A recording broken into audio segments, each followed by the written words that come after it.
মকর সংক্রান্তি বলো কিংবা পৌষ সংক্রান্তি, এটা একটা উৎসব। আমাদের বাঙালি জাতি তথা হিন্দু জাতিদের মধ্যে এই উৎসব বহুল প্রচলিত।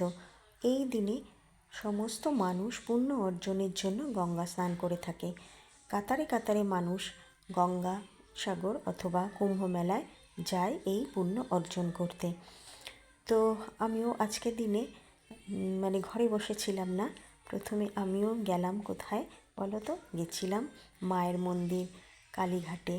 তো সেখানে মাকে দর্শন করতে যদিও পারিনি, কারণ কি গঙ্গাসাগর মেলার পুণ্যার্থীরা সাগরে স্নান করার পরে কালীঘাটের মন্দিরে এসে এতটাই ভিড় করেছে যে আমার পক্ষে আর লাইন দিয়ে মায়ের পুজো দেওয়া সম্ভব হলো না। আমি বাইরে থেকে মায়ের উদ্দেশ্য প্রণাম জানালাম, আর বাইরে যে শিব মন্দিরগুলো ছিল সেই মন্দিরে বাবা ভোলেনাথের মাথায় জল ঢাললাম, বেলপাতা দিলাম, দিয়ে পুজো দিয়ে বেরিয়ে এলাম। তো যদি লাইনে দাঁড়িয়ে আমি পুজো দিতাম তাহলে হয়তো বিকেলের আগে আমি আর ফিরতে পারতাম না। তো যাই হোক, তারপরে ছেলেকে নিয়ে বাড়ি ফিরে এলাম। এসে একটু বিশ্রাম নিয়ে লেগে পড়লাম পিঠে তৈরির কাজে।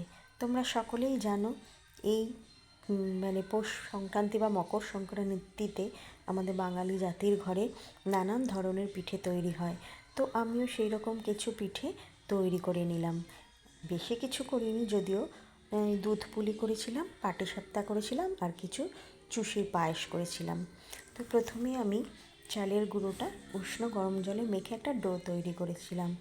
সেই ডোটা থেকে ছোটো ছোটো লেচি কেটে তার মধ্যে নতুন গুড় দিয়ে নারকেলের ছাই তৈরি করেছিলাম, সেই পুরটা দিয়ে ভালো করে পুলির আকারে গড়ে নিলাম। তারপরে একটা ডেচকিতে দুধ জাল দিলাম আর নতুন গুড় দিয়ে দিলাম। তার মধ্যে ভাপিয়ে নেওয়া পুলিগুলো ছেড়ে দিয়ে এই যে পুলির পায়েস পুলি দুধ পুলি তৈরি করে নিলাম।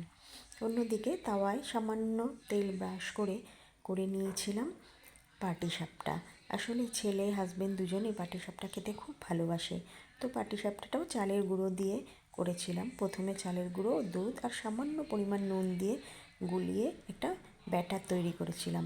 তারপরে ফ্রাইং প্যানে সামান্য অয়েল ব্রাশ করে তার মধ্যে এক হাতা ব্যাটারটা দিয়ে আর মাঝখানে দিয়ে দিয়েছিলাম নারকেলের ছাই।